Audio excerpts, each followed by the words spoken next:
with the great thanks to Allah Subhanahu Wa Taala, we can because of the blessing and graces we can gather at the event of West Lecture Strategic Management with the topic of analyzing the external forces that affect organization. And second, let us greet and pray to our beloved Prophet Muhammad Sallallahu Alaihi Wasallam, who had brought us to the path of light and left the path of darkness in this life. Okay. Previously, I would say welcome to Mr. Radian Dananjoyo as Director of IMAPS, and also welcome to Dr. Abdullah Muhammad Al-Ansi from UMY, that will be our moderator, and also welcome to Associate Professor Dr. Ummi Salwa Binti Ahmad Bustamam from the University Islam Science Islam Malaysia. That will be our speaker today. We also say thank you for the presence of every student inside and outside UMY, University Muhammadiyah Yogyakarta in this event. Before we enter the core of the show, I will read out of the agenda this morning. Our agenda today is as follows. The first, we will open the event with reciting Al-Basmalah. The second, we will hear the greeting or the welcoming speech from Director of IMAPS, Mr. Radian Dananjoyo. The next is the seminar that will be delivered by the speaker and the moderator. And the next one is the question session, and the last one is the closing. Okay. Maybe we can start. Let us start this event by reciting Al-Basmalah. Bismillahirrahmanirrahim. And we can go to the next agenda. The next agenda will be the welcoming speech from the from the Director of IMAPS, Mr. Radian Dananjoyo. Time is yours. Okay, thank you, Mas Aldi. Assalamualaikum warahmatullahi wabarakatuh. Thank you for Dr. Ummi for coming today, for giving our lecture for today. Thank you for Pak Ansi for acting as a moderator for today. So for my student, today we will have a lot of experience. We will have a lot of knowledge here from Dr. Ummi, because he will talking about the external forces for organization. So I'm expecting by doing the guest lecture here that you can get another knowledge, you can get another insight from another scholar. So we can implement the theory that taught by Dr. Ummi to our daily life. My message here is be active and then ask question if you don't understand about this. Okay, I will not talking much. I will give it back to Mas Aldi. Mas Aldi, this is time is for you. Okay, thank you, Mr. Radian, for your time. And the next is we will have the seminar that will be delivered by Dr. Abdullah M. Al-Ansi from UMY as our moderator, and also Associate Professor Dr. Ummi Salwa Binti Ahmad Bustamam from USIM. Time is yours.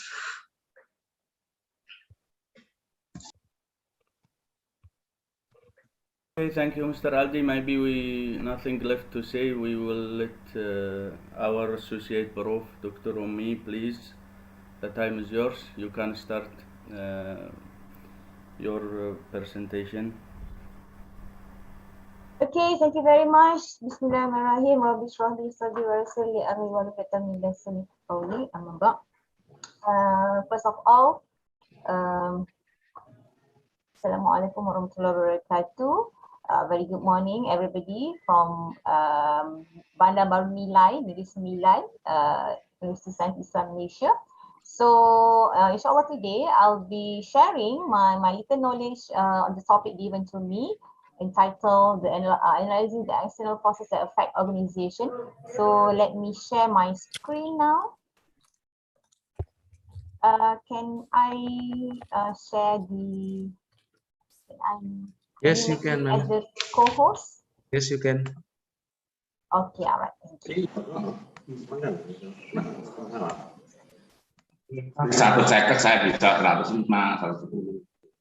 Okay, so can you see my slide now? Yes, ma'am. All right.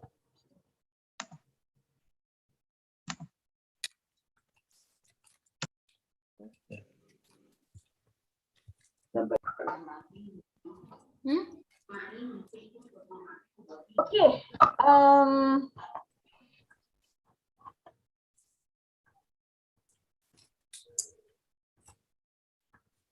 Maybe a bit about myself. I'm currently a lecturer in the Faculty of Economics and Muamalat in Science Malaysia. Anybody have been to USIM? I think we have. Made few program with UMY before this, and even myself, I think I have been to UMY in 2017 or 2015, if I'm mistaken. But of course, with maybe with other faculty or other school. Inshallah, I will be sharing on the topic. This is actually part of the topic from the strategic management course. So I will try my best. So again, like just now, Mr. Radian mentioned that if you have any question, just in terms of if you raise your hand or make any gesture, so feel free to do so. All right. So this will be my presentation flow for today. Inshallah, we'll see the key action and environmental factors, and then in terms of the nature of the industry environment, the 5 forces that make up the industry environment, and last one in terms of monitoring the external industry trends and events. Before that, I think because it is it's already 12 minutes past 9. So I hope that everybody had your breakfast because here it's already 12 past. So if you want to have with you a coffee or tea or something with you, please do so, right? Because now also due to the new norm of after the pandemic, or maybe in Indonesia have not announced the endemic, but inshallah very soon we will announce the endemic. So although we are not going to be back to normal, but the new norms we need to embrace, right? Okay, so what are the external environment of any organization? These external environment represent factors which are beyond the control of an organization. Means that something that we cannot control, all right? Because I'm not sure if after this, I think you are going to learn about internal environment. Internal environment means that something that related to organization that you as the managers or the CEO, the owner of an organization, you can control, you can actually do something about the factors. But for the external environment, which are part of the strategic evaluation that you need to do before you formulate any strategy to be implemented, these are the external environment that are very important, and also divided into 2, which are general environment, and second one is the industry environment. So I will explain later about the general and also the industry environment. Okay, so the first one, the general environment, okay, also known as the macro environment, which includes the environmental factors that have an impact on all organizations and within the organization. Meaning that regardless of any industry you are in, regardless of any organization that you are operating, you will be influenced by this macro environment.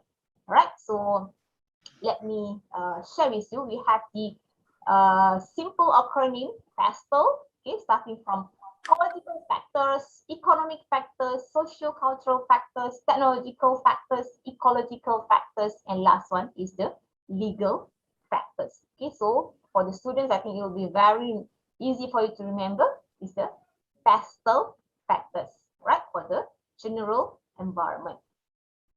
Okay, so like I mentioned just now, although regardless of any kind of organization you are in, any kind of industry, you are actually part of the external, this general environment, right? And the second one, the micro environment, refers to factors that directly affect the firm and its competitive responses. So these factors have the ability to affect the firm's profitability and shape the competition in an industry. So just now, for the macro environment, it actually affects the firm regardless of any industry. But for the micro environments, this will directly affect the particular environment of the organization, right? That will affect the firm's profitability, meaning that this micro environment actually will influence whether your company will gain profits or not. Okay, so why this external environmental analysis is very important, because it actually provides information to managers regarding the key trends and changes in the external environment. For example, in terms of population shift, all right, for maybe, I'm not sure if in Indonesia you have about 273.1 million of population. So how about the aging population in Indonesia? Are they becoming increase, or I mean, because if you look at the current in terms of health benefits, health in terms of how the government actually, for example, even our current COVID-19 pandemic, the government actually encouraged the citizens to take vaccine, right, to get the safe precaution, right? So that actually will affect the population in the any country, right? In terms of changing demographic, right? In terms of IT, information technology, as well as the government regulation. So that's why any organization, if you want to start up a company or an organization, your own business, you need to conduct this external environmental analysis. Okay, because you will see whether these external factors will give you opportunities or threats that you can utilize, that you can manipulate to make sure that you can sustain in the marketplace, right? For example, of course, if in terms of the external factors giving you opportunities, that I will explain after this later, which will actually can help the organization to improve its performance, is something that you need to grab. And if it is a threat for your organization, so you might want to prevent, to make any risk management, for example, to make sure that you don't actually face that kind of threat for the company's operation. Okay, so sources of information for external environmental analysis, actually you can look for these external environmental by looking at the customer survey. So that's why you need to conduct customer surveys if you're really into starting up any company, to make sure that you're actually following the trend, not by just starting a business, but did not get any information, did not get any thoughts from the potential market, right? Okay, market surveys, customer surveys, okay, in terms of periodicals, okay, in terms of looking, getting information from online journals, in terms of reading out the magazines, e-magazines are available everywhere, in terms of newspapers, books, conferences, and even, of course, the most important thing that we are referring now is the internet of the Mr. Google sample. Okay, let me explain the first factor in the general environment, which is, I mentioned just now, the political factor. All right. So I think because I have also watched some news from from Indonesia. All right. So we can see in Malaysia, even we can see how the government now led by your current president Jokowi, is very, in terms of his leadership is very recognized. Okay, not even to your, not only for your own citizens, okay, but even to the global citizens also. They really recognize the precedence of Indonesia's leadership. All right. So this is also one of the element that business, okay, any organization, any businessman, any potential venture capitalist who wants to invest in any company, in any industry, will look at. All right. If the country is in war, okay, for example, those who in the I think if you know, you are well versed of the current situation, what happened in Sudan, for example, right? When the government, the political situation is not stable, so nobody's want to invest in that particular industry, in that particular country. That will affect to the economy, to the country. For example, Afghanistan, right? When they have newly government regulate the state, but we as the business who wants to gain profit will not, I'm sure, not many of us who are there to open or start a business in that kind of industry where the government is unstable. All right. So political factors also related to the policies, okay, made by the government.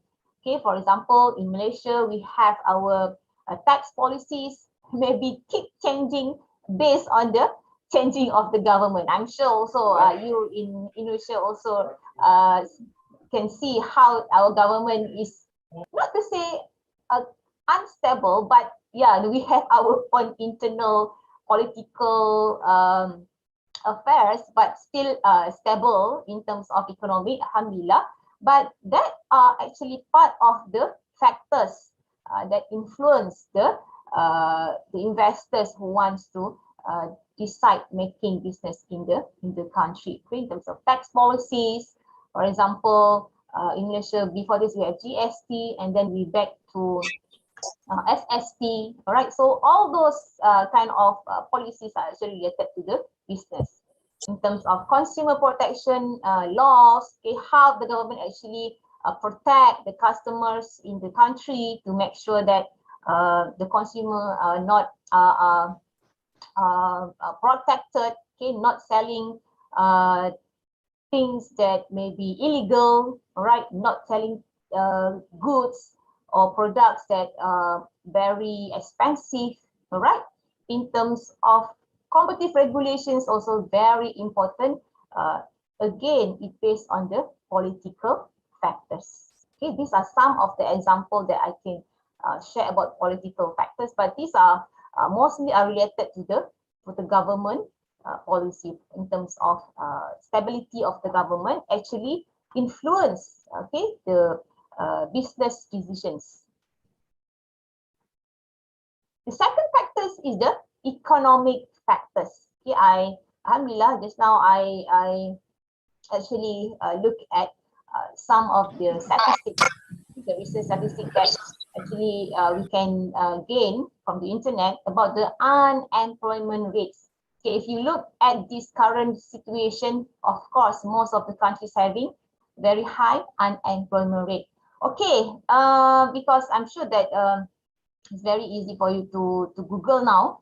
So please look, please search for the unemployment rate in Indonesia.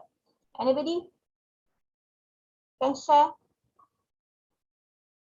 Unemployment rate in Indonesia. You just Google. Can I just call upon one name? Is it permissible, Dr. Ansi? Yes, possible, ma'am. I because in my class actually every student need to be prepared. Okay, can I have Faradila Putri? I think this information 4.3 maybe something. Are you like there?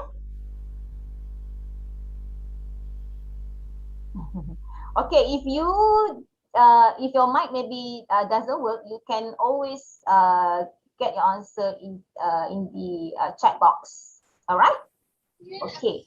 So if you look at the unemployment rate, actually very influence the business situation in any country. Okay, for example, even in Malaysia, we have quite high unemployment rate of I think just now I can see about 4.8%.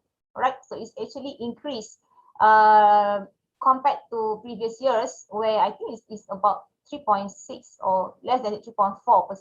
But because of the pandemic, all right, because of the global situation, even it's actually influenced the unemployment rate in the countries.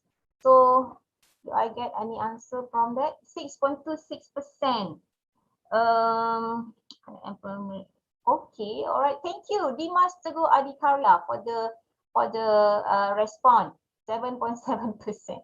Okay, because maybe you have many many sources that around that figure. So actually, it's quite quite a big number when unemployment rate is high. So what does it mean? Unemployment rate means not many people, meaning in terms of the job opportunity maybe is low. Okay, people are looking for job, right? So but when the economic situation is not good, so of course it will affect back to the country's health in terms of the social factor and all that, right? And then the second one on the GDP growth rate. Okay, so how's the GDP growth rate in Indonesia? Anybody wants to share in the chat box? GDP growth rate. Audi, Nur Fadli. You just search and jot it down in the chat box. Okay. So the GDP growth rate also actually will influence, okay, how the investors wants to invest in any country, right? So for example, maybe in Indonesia we have about negative 5.6. This is totally because of the pandemic. So because of this very high very low GDP growth rate, it will actually influence the business environment in any country, right? And then economic factors, for example, in terms of the currency exchange rates also actually influence the business environment in any country. So okay, Vidya Evita mentioned negative 2.1% on the GDP growth rate for Indonesia. But we hope, okay, we pray that inshallah by end of this year or next year, our economic growth will be back, not to say back to normal, but at least we have some growth, okay, some increment, inshallah. Okay, so these economic factors really influence in terms of general environment in business environment.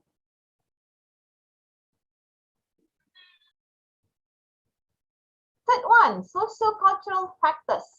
Okay, I'm sure in Indonesia also a lot of women also now employed. I mean, in terms of career women are many out there in Indonesia. Correct? Is it correct? How many lecturers we are female lecturers in the faculty? Pak Radian, how many? There are a lot, Bu. Maybe half of our lecture, more than half our lectures are females in our department. Yeah. Okay, so that actually give impact very good for the business. Okay. So Yeah. any student can give me an example of a business that actually emerged because of these women are now in the industry, because they are career women, so they are emerge of demands from this group for particular business or particular service or product. Anybody wants to try? Yes, Putri, Fadila? Put, you can try put. Yeah, just try. Name me one business that actually emerged when there are many women working in the working place, in the industry, in the marketplace. Anybody wants to try?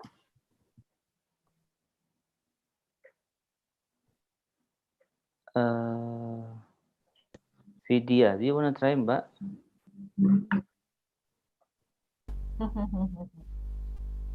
Hey, just try. Don't be shy. It's okay. There's no wrong in my class. Okay, you can say anything. It's not wrong. Fashion industry, I got one from Aditya. Fashion industry, maybe. Why maybe? You are not confident then. Okay, yes, correct. Fashion industry. Usually medical industry, there are more women than men. Yeah, correct. Okay, because I think the men are not really particular about industry, about the fashion. But I think, for example, for the ladies, for the Muslim ladies, even for our hijab, for our tudung, we have many kind of design, many kind of types, right? So this is actually one of the um, factors that actually influence, okay, why people doing business. Okay, other than fashion industry, we have daycare, okay, nursery, we have instant food, okay, and of course now we have the food delivery everywhere. Okay, not only for the women demand, but for the men as well. But there are actually many other industries that actually emerge because of the socio-cultural factors when there are many women working on the in the marketplace, okay, in the industry. Okay, so this actually giving opportunities for you to conduct a business, to start a business. Okay, all right. In terms of education levels, okay, like just now, Pak Ryan mentioned about many female are now working as a lecturer in the faculty, in the school. Why? Because the education level is among the female are becoming higher. Okay, so that are actually factors that include in terms of these socio-cultural factors. All right, I'm just giving you some example of these socio-cultural factors, but I think in terms of even now during this COVID-19 pandemic also, there are people who get I mean in terms of grab the opportunity by doing business like selling masks, selling the what is that all the hygienic products, okay, in terms of even for I'm not sure in Indonesia if we have that, but in Malaysia even we have special dress, special clothes for those who wants to get the injection, get the vaccine, get vaccinated. Okay, so it's easy for you just like not to slap down your sleeve, and it is very I mean in terms of people are there to buy that kind of clothes. In terms of the demand is there, right? Okay, and then in terms of technological factors, so these are also very important if you are doing business, because if you are doing business that related to technology, okay, because technology runs very fast, okay, very rapidly. So if you are lag behind, you cannot even sell your product, right? So in terms of product that you want to sell, something that related to the current technology, all right, in terms of information that you want to disseminate to your customers by using the social platform, for example, by using the online e-commerce, okay, using the Shopee, Lazada, for example, selling your products, selling your goods, okay, selling your services. So all that is actually related to technological factors. So meaning that maybe before this, if you are doing business by face to face, For example, I have conducted a case study on this company called Border Essential. It's a local company in Malaysia. They are selling essential oils, all right? But before the pandemic, the owner used to sell the product by going to the exhibition, business exhibition. But because of this COVID-19, because of the movement control order, cannot because of the close of the border and all that. So by hook or by crook, she needs to use the social platform to sell her product. She also needs to do live Facebook, live TikTok or whatnot, live IG or whatnot. So all that are actually related to technological factors. Otherwise, she cannot sell the product. Okay, because that is also a challenge, because a product that needs you to see, to face your customers, that essential oil, something that you want the customer to smell. How so it's very hard for her, but alhamdulillah, luckily she made it. All right, but the most thing is because she actually tried to adapt with the current situation.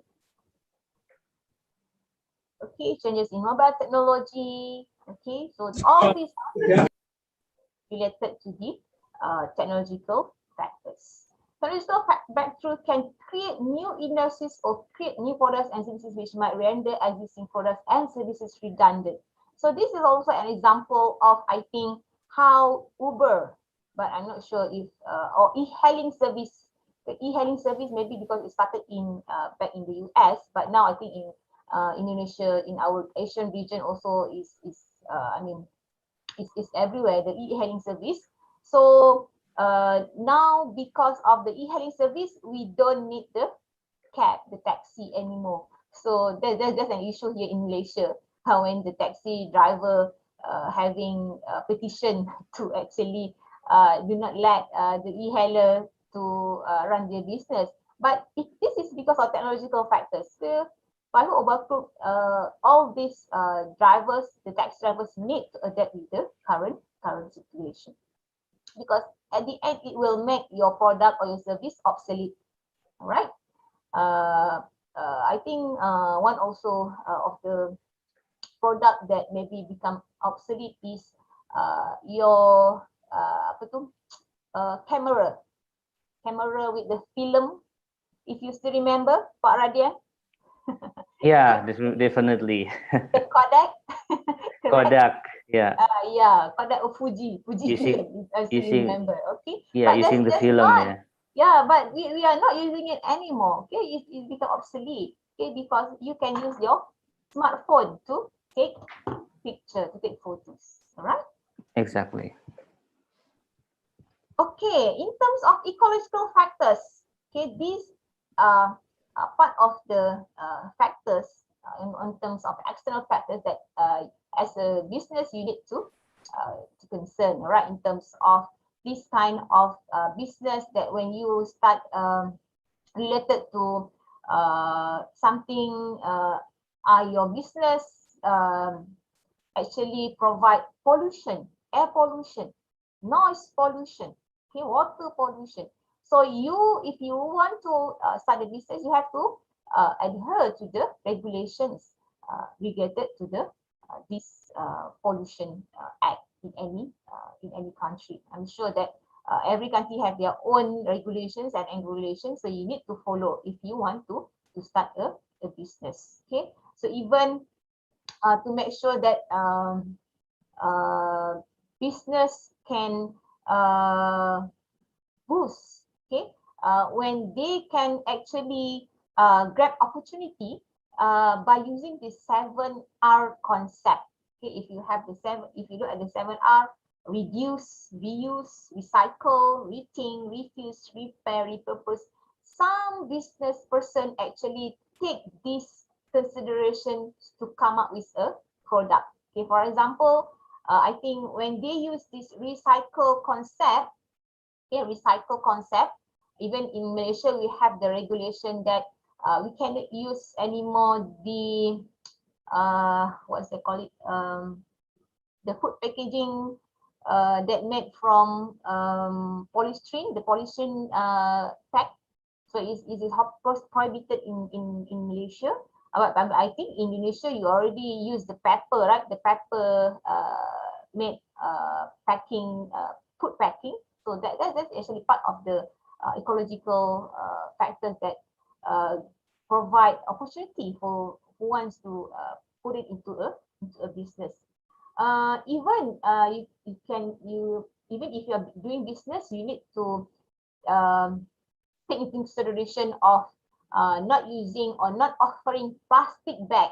Okay, not a normal plastic bag, but you have to offer the customer with biodegradable plastic bag, for example, if they shop in your store. All right. Just to share, last time when I was because I did my PhD in Melbourne, in Australia. So those developed countries, they are very good in these 7 R concepts. So even in the culture is there, all right? You go to the shopping mall, carry along with you shopping trolley. Okay, not even shopping bag, but shopping trolley.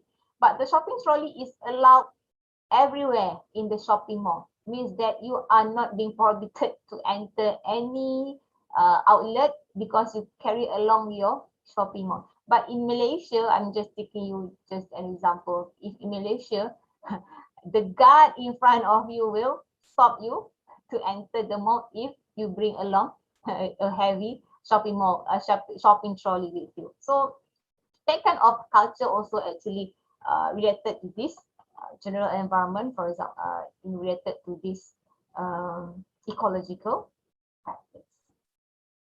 So you either want to grab the opportunity or by using all these ecological factors or being tracked by these ecological factors. So if you are doing business, so make sure that you follow all these kind of regulations that related to these ecological factors. Okay, and then the last one in terms of these macro environment factors is the legal factors. So this one we have P, political, E, economic, I, sociocultural, T, technological, E, ecological, and last one is the legal factors. In Malaysia, we have this minimum wage rate. For example, all citizens, okay, the minimum wage rate will be RM 1,200. But in Indonesia, I think you have this hourly pay for part-time workers. Okay, so meaning that if you are doing business, you have to adhere to this kind of regulations. Otherwise, meaning that your workers can actually sue you if you don't you don't provide them with the minimum wage rate, right? And then, for example, also for the legal factors, we have this Price Control Act or the competition law. Okay, Price Control Act means that doesn't mean that you cannot put any price for your product, for your service, but it is meaning that some product, some goods, we have the ceiling price, right? So we need to make sure that we follow the ceiling price. But because of this Price Control Act, actually this will protect consumers for unreasonable increase in prices of goods and services. Okay, otherwise, the businessman will put any kind of price, so those who in need cannot purchase any needed goods that they want to buy. So that's why we have the Price Control Act or competition law.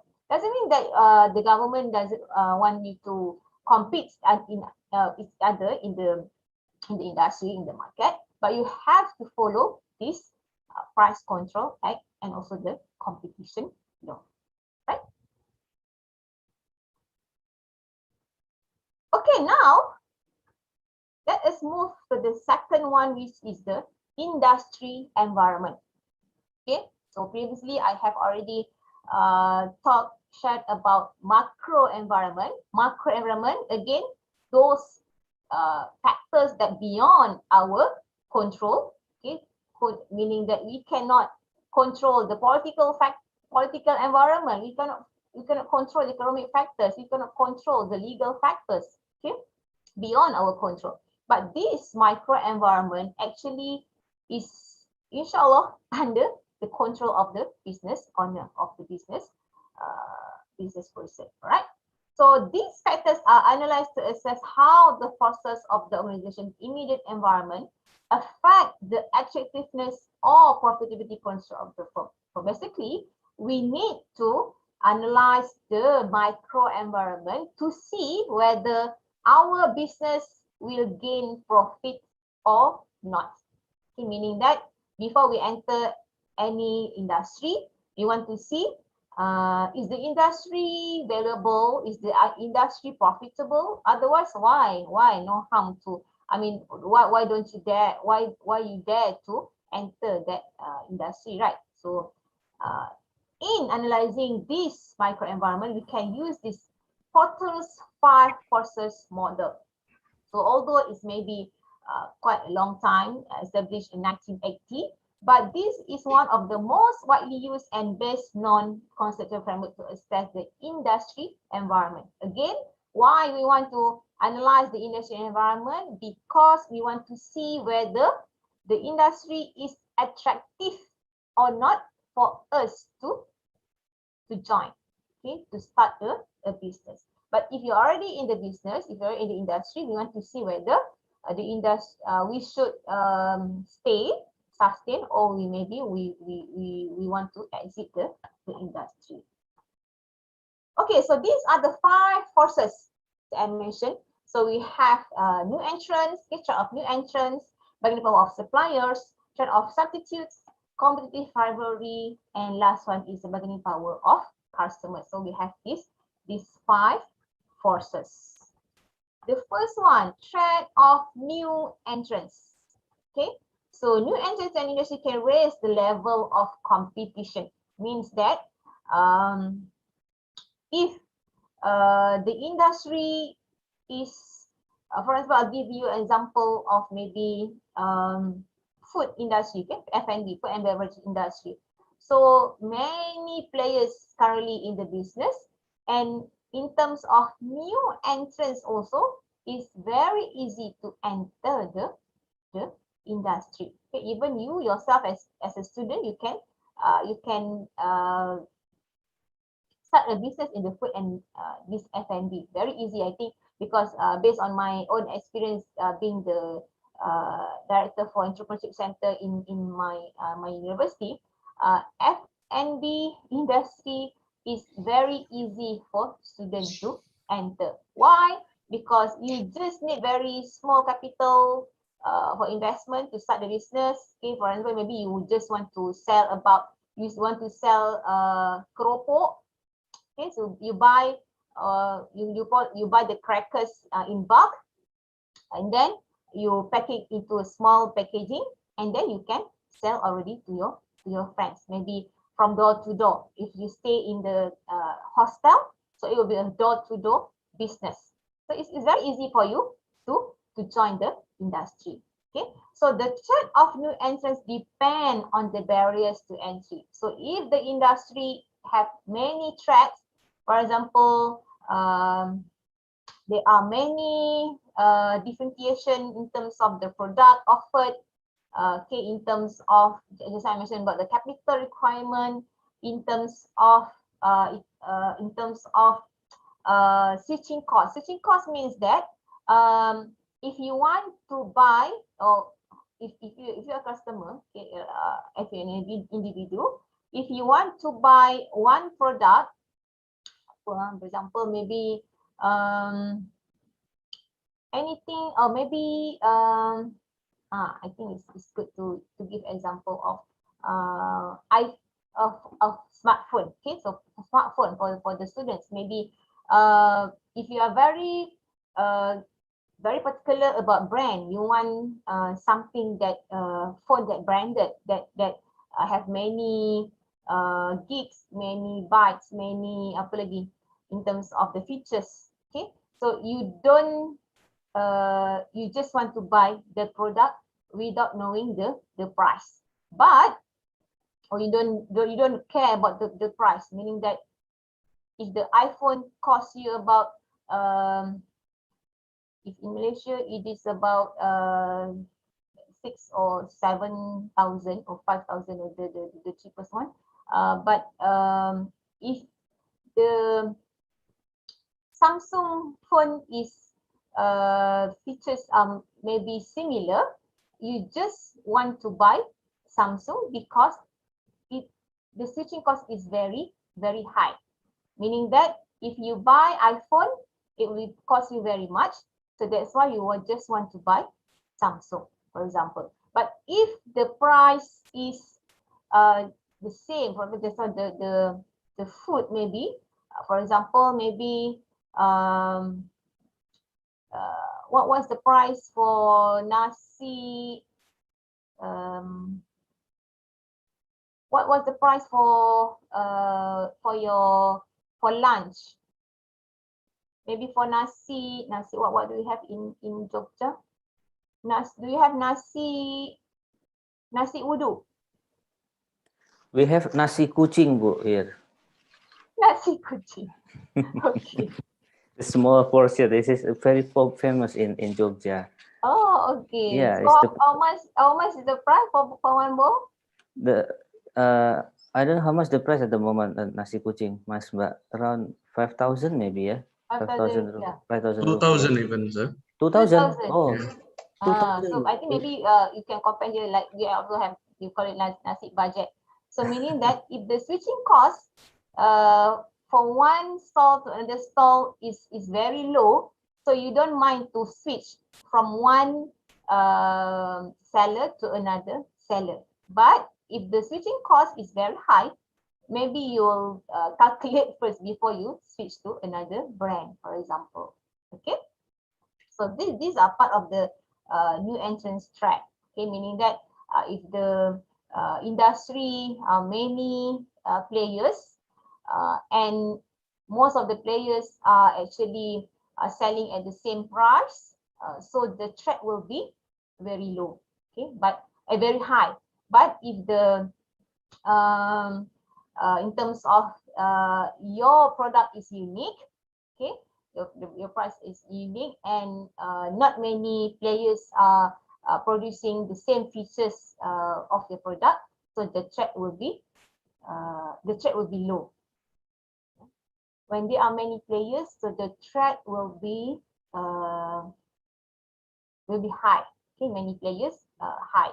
So if there are many and not many players, and features also are very unique, so the threat will be low. Okay. The second one is the bargaining power of suppliers. Okay, suppliers means that those are actually supply to your business in terms of the maybe in terms of the raw material, in terms of even for the staffing, for example, if you outsource. Okay, so this supplier of group will be powerful when the goods are critical to the buyers of marketplace success. Means that you really need to buy from that particular supply. You cannot choose other supply. So in that case, the bargaining power of the supplier will be high. All right. And then the inputs required by the buyers are unique, making it costly to switch suppliers. Again, this is about the switching cost. If many suppliers are out there, so there's no unique features, you can buy from any of the suppliers. So the bargaining power of this price will be low. They cannot bargain with you. But if they are the one who, or maybe even the customers just want that kind of raw material, so you need to buy from that particular supplier. So the bargaining power of the supplier will be high. Okay, so the buyer's input do not represent a significant portion of the supplier's business. Okay, so this is because otherwise, meaning that we are the one who dealing with the buyers. So one by group, we need to make sure that we can fulfill the demand from the customer. All right, so that's why I mentioned this now. If there are many of them, in terms of the suppliers are many, so you can just choose either one. So they will be low in terms of the bargaining powers. But if they are the one who supply the raw materials to you in terms of maybe high quality, a very unique raw materials, so we need to just buy from that particular supplier. So the bargaining power will be high.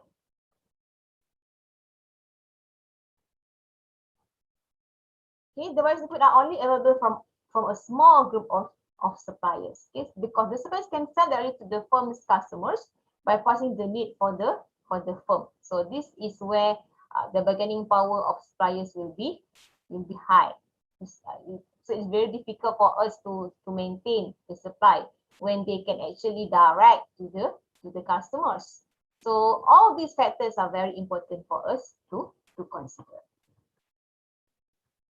The third one is the bargaining power of buyers. So they have the most power when they are large and produce the most of the industry's output. Example, if you are selling product that are standard means that there's no uniqueness, there's no differentiation in terms of the product. Example, just the food, kan? There's no, you can only maybe differentiate the service. Maybe in terms of the packaging, in terms of the flavor, maybe additional flavor, but maybe in terms of the ingredients might be just similar. So if it is a standard product, so the customers will have high bargaining power because they can switch from one seller to another seller. But if you are selling something that very unique, okay, the service are only for a particular customer, so the bargaining power of the buyers will be low. Okay, so in that case, you can grab the opportunities and offer maybe high price because maybe the customer going into the brand, looking for the brand, not because I know, because even myself, some products we are not looking at the brand, but because of the comfortability, the user comfort that we have, that cannot be described if we change to other brand. For example, maybe our shampoo, for example, maybe our perfume, for the very particular about the smell. So we just want to buy that kind of brand. So in that case, our bargaining power is low because we cannot change to other brand, right? Okay, I think it's easy for bargaining power. Okay, and then they have access to sufficient information and are able to build the offering. So this is why I think when we do the online shopping, it's easy for us to compare from one seller to another seller before you make decision to buy any particular product. Okay, but myself, even if you want to purchase your airfare tickets, right? So you can easily just compare online to see whether this particular this one A company, maybe Garuda, we have any maybe Asia versus Tiger Airways versus what else we have in Indonesia, your air carrier, the Garuda Air, what else? Okay, so you can you get as a customer, you get many information, certain information to do comparison before we make any purchase. Or even the customers could possibly make the product themselves. So this is example of maybe food product when you cannot fulfill the satisfaction of the customer, and at the end they just want to make themselves. So this is another. Even I think nowadays people are very creative. Okay, even they want to make everything by their own, by maybe, of course it will make you less cost Okay, in terms of not asking or not employing other people to make for you. For example, now I think it's a trend in Malaysia. We have this homemade what they call it for the kitchen cabinet. Okay, so it's a homemade cabinet, so you don't have to ask seller to install it for you, but you just buy, and you can even make the kitchen cabinet by yourself. The first one is the substitute product. Okay, so substitute product means that a product that actually substitute the product that you sell. Okay, for example, maybe sugar, the substitute will be honey. All right, and then maybe what else? Okay, tell me what's the substitute for salt? What's the substitute for salt? Anybody? What's the substitute for salt? SALT. What can you use to substitute in your cooking if you don't use salt? MSG. MSG, okay, all right. Can use that. So you just use MSG instead of salt. Okay, other than MSG? Yeah, Aditya also mentioned MSG. Garlic. Garlic, what's the taste of garlic? For salt, we want it to be a bit salty, right? Rice. You put rice instead of salt to make it more tasty. Salty, a bit salty. Have you ever used what they call it?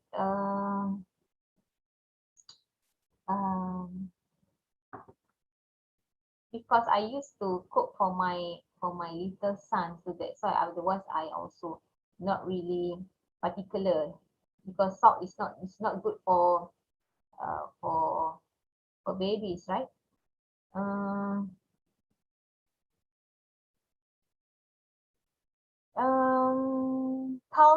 Kaldu is what in Malay? Salty soy sauce. Oh, yeah, you can use soy sauce because it's already salty. Okay, but for not maybe more healthy option, actually you can use the anchovies powder. Okay, the anchovies powder. Because anchovies is very salty. So instead of using salt, you can use anchovies powder if you actually want it to be more smooth, right, in your cook. So that is part of the substitute that I want to share here. So meaning that if the product is undifferentiated and customers can easily switch away from one supplier to another supplier with little or insignificant switching costs, so the substitute product will be the threat. Okay, so meaning that customers or buyers are price sensitive and customers have little brand loyalty. Okay, if they are not brand loyal to your product, so they can easily switch to another brand. Okay, there is no real benefit offered by the products in the industry, and consumers can live without the product offered by the industry. So this is also a threat.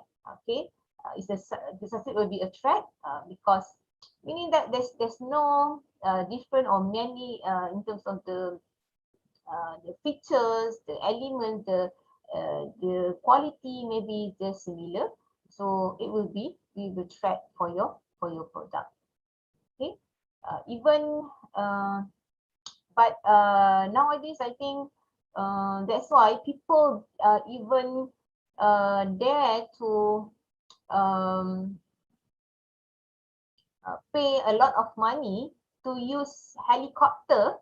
Okay, in my country, they use helicopter to meaning that they have rent a helicopter to balik kampung. Okay, so it's a substitute for meaning for Hari Raya. They do not want to get trapped into the traffic jam, heavy traffic jam. So instead of using the car, okay, so they use private helicopter to travel. Okay, that would be a substitute for vehicle.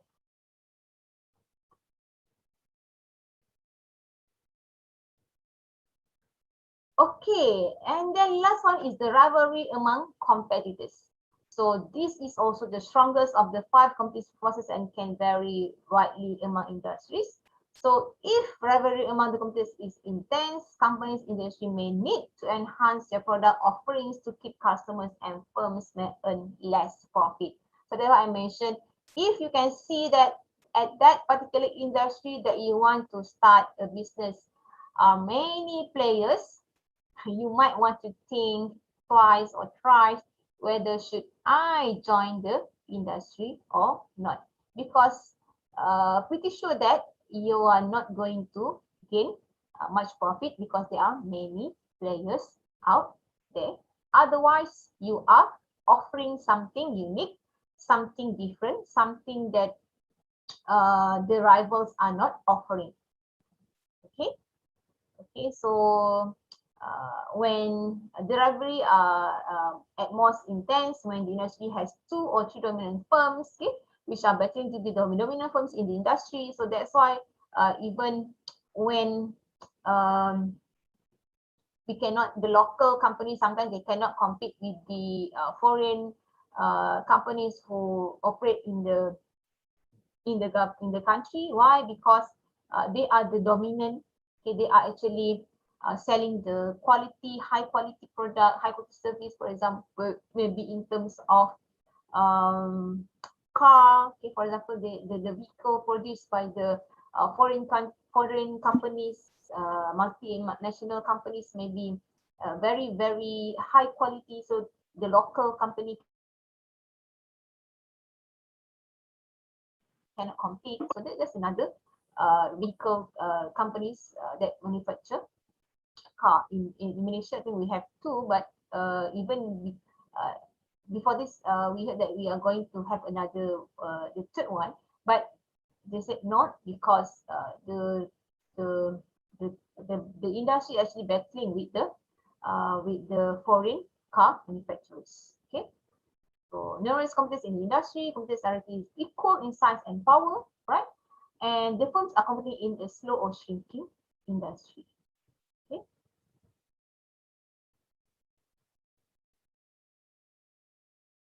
The rivals also will be very intense when there are high fixed costs of production. Okay, the products are undifferentiated, viewed by customers are commodities, and there are high costs for exiting the business. So this is another issue, I think, when we can see how Asia, they are having quite a difficulty during this pandemic, but they cannot easily just exit the industry because they have already invested a lot of money. So it will be very high cost for them to exit the industry. So what they did is to actually reformulate the planning for the strategy, instead of maybe because they cannot, just recently they can resume the operation because the border is already open. So during the pandemic, what they did was actually offering delivery service. So it's maybe for some people, some business, they thought that how a big, a giant Asia company can come up with that kind of business, but because they need to survive, not to easily just exit the business, because I think there's some air carrier companies, maybe in other countries, they just exit the industry because they cannot bear the costs, right? Okay, last one. using the Porter's 5 forces that we have discussed just now, what I want you to do is discuss industry attractiveness for halal food industry in Indonesia. Can we have participation and contribution from the participant, from the students? So if you still remember just now, I have already discussed on the 5 forces. The first one is Mirza. What is the first one? The 5 force.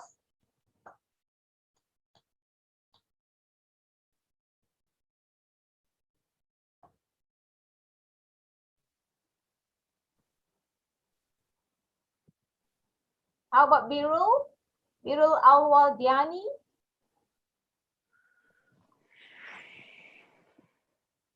What's the 5 force? Maybe me. Yes? Yes, please. Anybody wants to try? Okay. So Can I try? yeah, sure. Maybe I will try from the 4 factors, but the substitute product, because the halal product with halalism is not switchable. So it's the product that cannot be substituted, the halal food, because you know that the majority of Indonesia is Muslim. Yeah. So in that case means that for the substitute, it won't be the halal food that being served in the industry, in the restaurant or in the stalls, but the substitute will be the halal food that may be produced by the homemakers. So that will be a substitute. Is it okay? Yeah. Okay, so meaning that yes, you can easily find in terms of the halal food, it can be easily find in the country, but the substitute of course will not be the haram food, but those are made homemade halal food. Okay, Okay, so ma'am. just now we have substitute. Okay, so we have the substitute already there. How about the rivalries? What will be the intensity of the rivalries for halal food industry in Indonesia? Is it high? Is it high intensity or low intensity? Chantika Cahyati. Just tell me, is it high or low?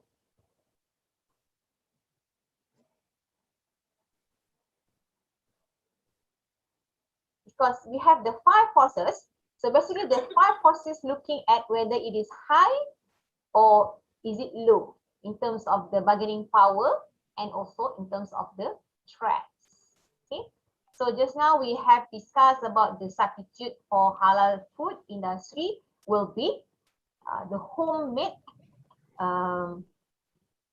halal food. Power of buyers. Okay, what will be the power of the buyers? Is it high or low? This is a very easy I think exercise in terms of when you conduct the Porter's 5 forces to look whether the industry is attractive or not. Okay, whether it will be profitable or not. Okay, just now, okay, we have here in the chat, the 5 forces are new entrants, okay, the power of the suppliers, the buyers, the substitute product, the rivalries.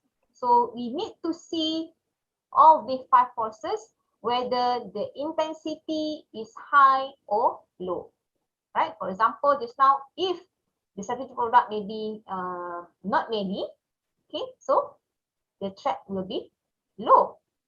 Okay, meaning that there are many rivals out there. There are many players out there actually selling the halal food.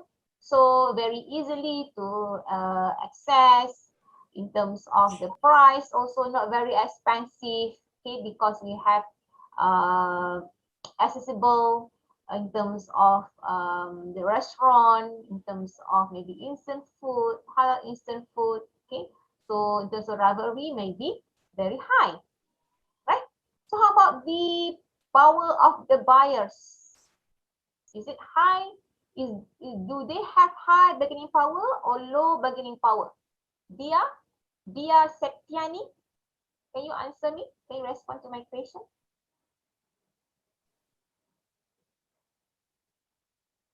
High or low? Just tell me whether it is high or low for the buyers, for the bargaining power of buyers for this halal food industry. High. Okay, very good. Thank you. Why? Why high? Any explanation to that? Yeah, you can explain maybe, Vidya, not only writing. Yeah, Bu, yeah.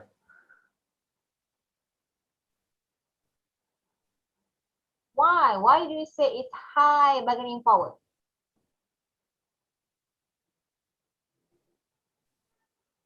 Because in Indonesia, majority is Muslim. There's so many halal food in Indonesia. So in terms of the features, maybe very easily to access, not much different.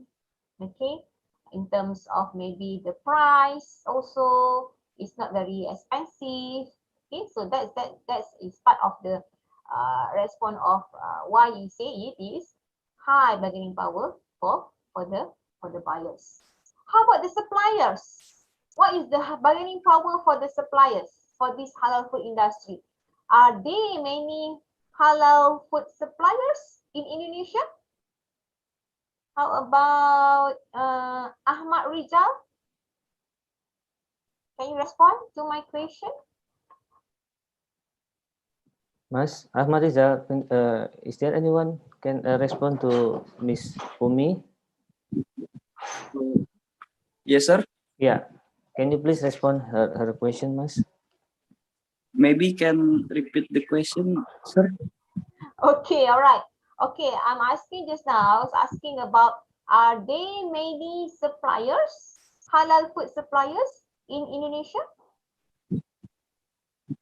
Maybe, sir. Maybe, yeah, maybe because you have not made any research, right? But if you just now, you mentioned that there are plenty of halal food operators, right?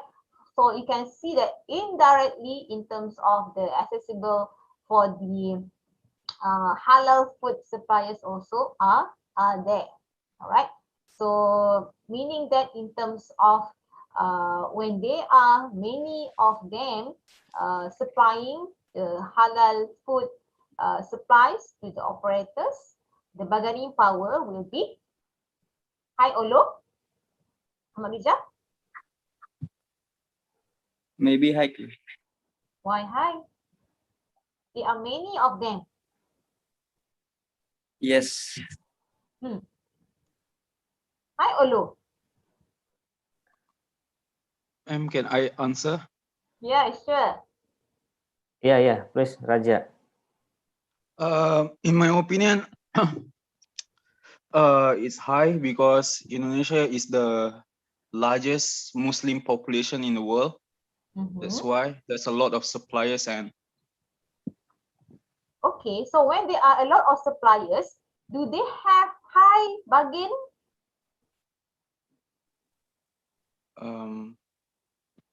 Yep. Confused.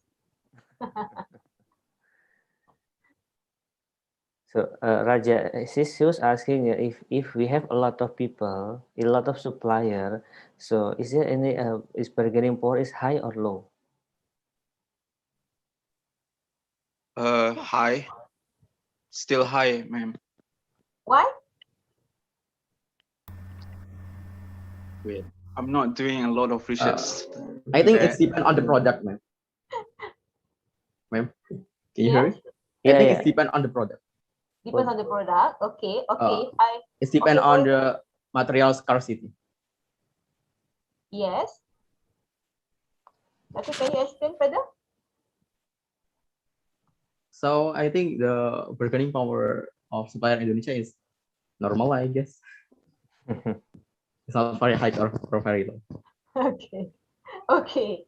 Good answer. Good attempt. Okay. So of course it will depends on your justification. Okay, based on your analysis. So if you look at maybe the suppliers are many that can supply the halal food for the operators. Okay.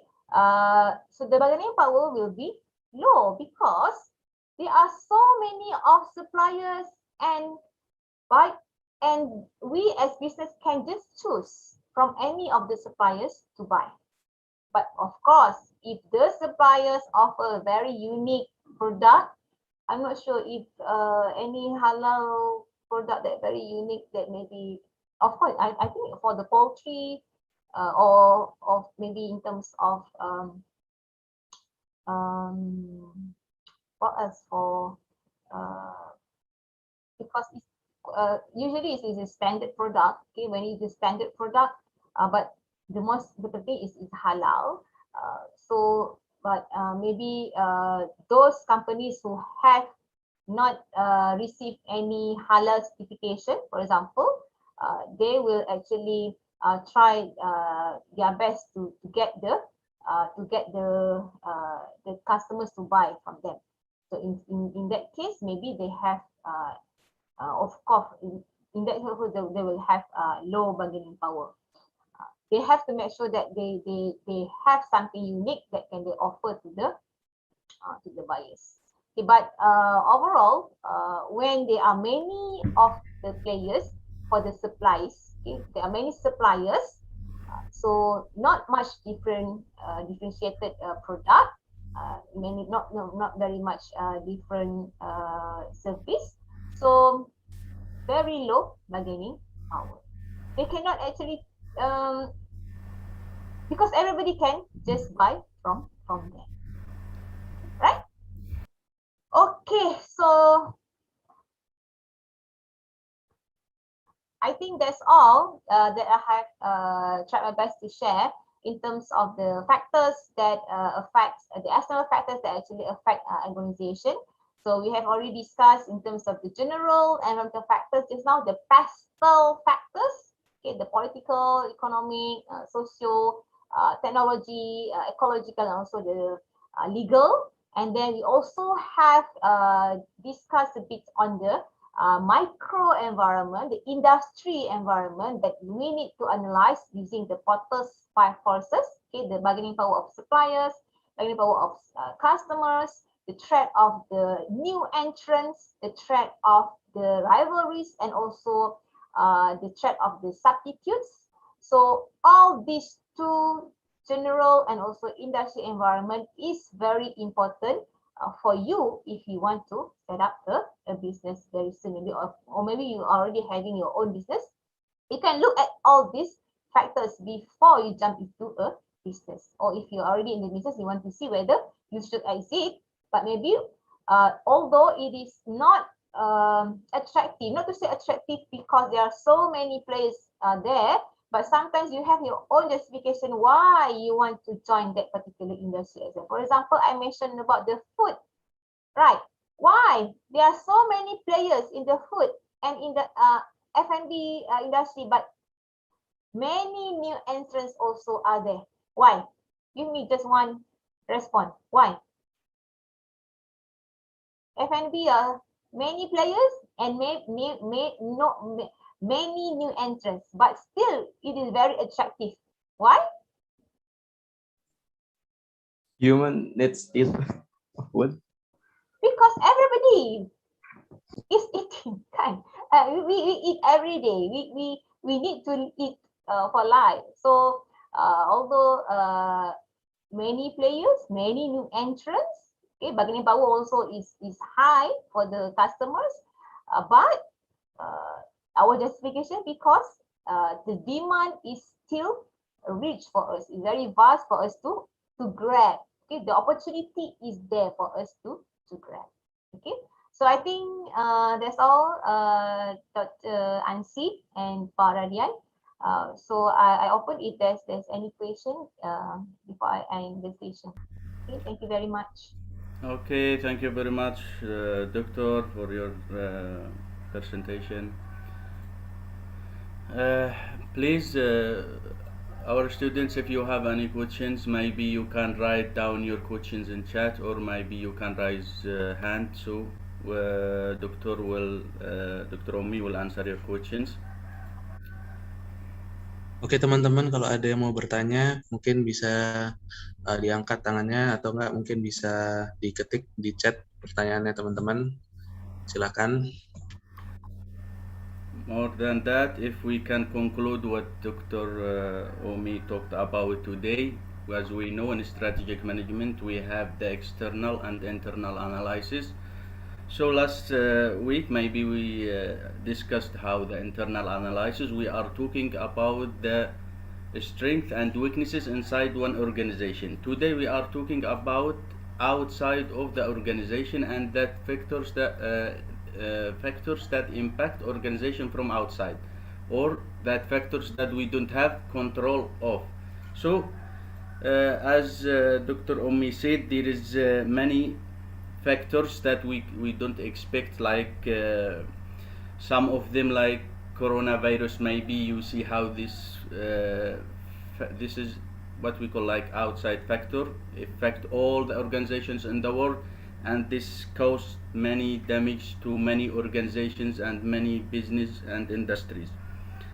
These factors, when we see, we talk like Dr. said, sometimes we call them like pistil about politics. The politics situation, it is very important to be stable, because politics, it is not something we can control in our organization. If we take, for example, our university, so if the political situation in the country is not stable, so we cannot continue study. If we have problem like coronavirus, we cannot continue to study. We have to change our strategies. That's what we mean by external factors that impact organization. Also, we have to as Doctor mentioned, the Porter's 5 forces. This is also we can take as analysis. You know, when we do SWOT analysis, we do BCG analysis. This is also very important to understand how to use Porter's 5 forces analysis. In addition, we can also see the metrics for external audit. We have to build also metrics how to use or how to take benefit from opportunities outside, and how to decrease the threats from the outside. So we have, as we said, in internal, we are talking about strength and weakness. We can name many of these elements. In external also, we can name many of benefits that maybe we can use in the future. Also, we can what you call like make list of our competitors or our rivals outside. So with this way also we can do metrics for external audit. Okay, thank you very much. Now if you have any questions, please you can ask your questions.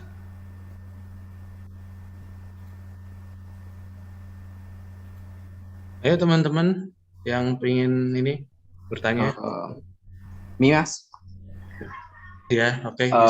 So my question to Dr. Ummi is about the pastel, especially the factor of the political factors and legal factors. So I heard these two factors many times, but it's still it's hard for me to differentiate between the two factors. Can you explain the difference about the difference about these two factors? The difference between what? The difference between the political factors and legal factors. Because you know, like the example, like in the legal factors, you said that the example in the slideshow, the minimum wage rates, but the minimum wage is created by government, right? And the government is like such political factors. Okay, thank you for the question. So basically, actually, of course, legal is part of the political factors, because the government which rules the country that actually enact the the legal. Okay, so political and legal is actually intertwined with each other. So it will be not so much different, but maybe political factors we also looking in terms of the leadership, in terms of the stability of the government of the state. But legal, we just look at the acts, okay, the legal that related to business. Okay, does it answer your confusion?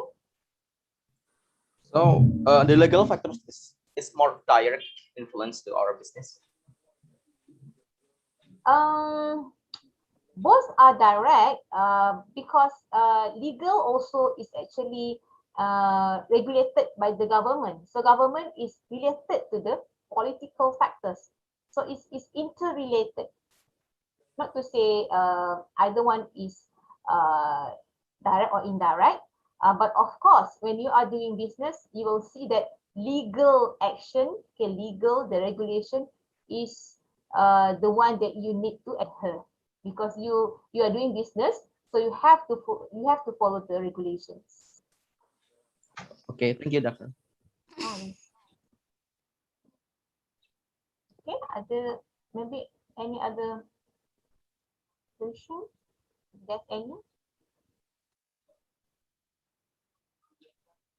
I think this class is fully understand my lecture. Maybe that answer. I think it's quite easy to understand.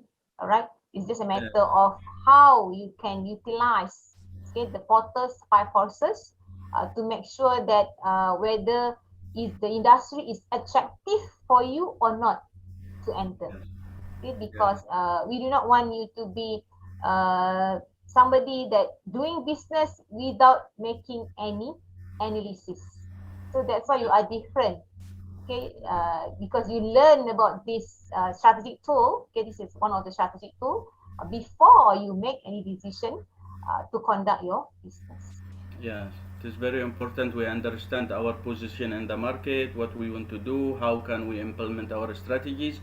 So this kind of analysis is important to understand the situation before we do the business. Also, we could be when we formulate our strategies, and after that, when we already in the market, to understand our position, where are we, where we want to go, and to keep following our vision and mission.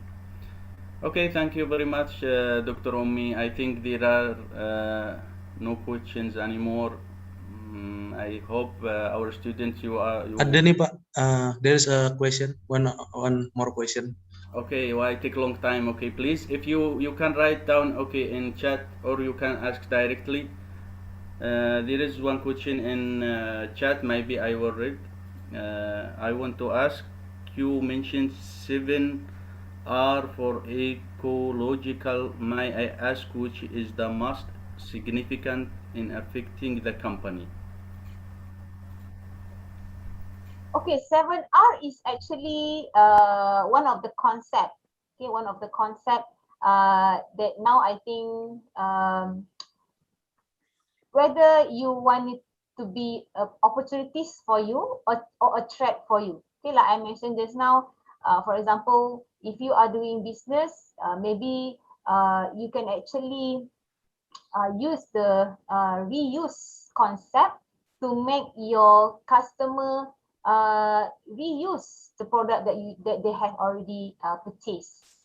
Okay, so it doesn't mean that there's either of 7R is more significant. It depends on your customers, based on your business operation. Okay, for example, if you are doing business that related to manufacturing, okay, so maybe you want to reduce the usage of electricity. For example, maybe you are using direct sunlight, what we call it, getting the solar energy, for example, instead of using the electrical. So that is the concept of reduce. Okay, so you can use either of these 7 concepts, or maybe you want to use all the 7 concepts in your business, as long as it's actually equips your business operation. Okay. Does it answer? Okay. All right. Thank you. Thank you for asking.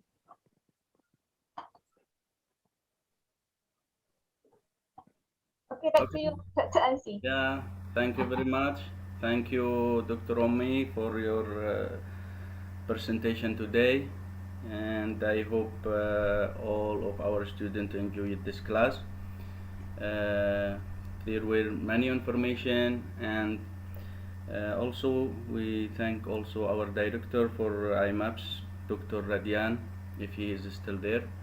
Also, thank you for all our students for your coming today from international class IMAPS and another regular classes. Thank you. We hope to see you next week or our next classes. If there is no more questions, maybe we can end this session with Mr. Aldi, if you are there, Mr. Aldi. Okay, thank you, Mr. Ansi, for your time, and also thank you, Mr. Radian, for holding this event. And so, yeah. Aldi, can you please, before you close, we can take the picture together? Oh, yes, sure. Ask the audience to open the camera. Oke, teman-teman, mungkin bisa dinyalain dulu kameranya biar kita bisa foto dulu. Yuk, you can turn on your camera, please. Yuk, dinyalakan dulu. Yuk, Please turn on your camera. We will take the picture. This event. Yang lain, ayo. Ayo. Nggak usah dandan dulu. Yuk, Lorian. Yusron kok hitam, Yusron, ayo dinyalain kameranya, Yusron. Saya off kamera ya. Yuk, dinyalain kameranya, yuk. Oke ya. 1. Masih ada Lucy ya, dinyalain Lucy. Lucy sama Ayu. Iya, Dinyalain Mas. dulu. Yuk, dinyalakan yuk. Oke. Udah ya. Lucy belum nyala nih. Nah, Lucy, Ahmad Rizal ayo, Ahmad Rizal sama Dini ayo, nyalakan yang lain. Oke ya. Udah ya. 1, 2. Sebentar. 1, 2, 3. Sekali lagi. 1, 2, 3. Okay. Thank you. Thank you, Aldi. Thank you, Dr. Ummi. Selamat, Pak Radian, Mas Aldi. Thank you, Dr. Ummi. Thank you, everybody, to having me today. Inshallah, I will invite Dr. Ansi to use him virtually. Virtually. Thank you very much. Hope to At the moment, inshallah. Okay, thank you. Okay, thank you, everyone. Assalamualaikum warahmatullahi wabarakatuh. Waalaikumsalam warahmatullahi wabarakatuh. Waalaikumsalam warahmatullahi wabarakatuh. Thank you, ma'am. Okay, Mr. Aldi, you can close our room. Okay, yeah. Thank you, Dr. Ansi, for your time. Okay. For moderating the event. Thank you, Mr. Radian, for holding this event also. Thank you, Ma'am Ummi Salwa, for your knowledge and time. And thank you for you guys, the student of University Muhammadiyah Yogyakarta, the Bachelor of Management, whether it is the regular student or IMAP student. Once again, we would say thank you. And also, my name is Aldia Bilawa, the representing of IMAP's crew that is working for this event. And also, let's close this event with reciting Dua Kifaratul Majelis. Subhanakallahumma wa bihamdika asyhadu an la ilaha illa anta astaghfiruka wa atubu ilaik. Let's reciting alhamdulillah also. Alhamdulillah. Thank you, Mr. Aldi, for your efforts. Thank you very much. Ansi. Yes. Ansi, let me know if you are invited to Miss Ummi classes, so maybe I can attend to your class. Okay, thank you. Of course, I will tell you. Okay. Thank you, Mr. Radian. Thank you, Mr. Ansi. I will close the event. Ya, Assalamualaikum warahmatullahi wabarakatuh. Waalaikumsalam. Waalaikumsalam warahmatullahi wabarakatuh. Thank you guys. Makasih ya. Thank you Makasih. for all of you. Thank you. Makasih dokter. Makasih teman-teman. Makasih Kak. Kasih Kak. Bye-bye. Thank you, Pak. Jangan lupa diisi ya, jangan lupa diisi absen sesi 2-nya. Yuk.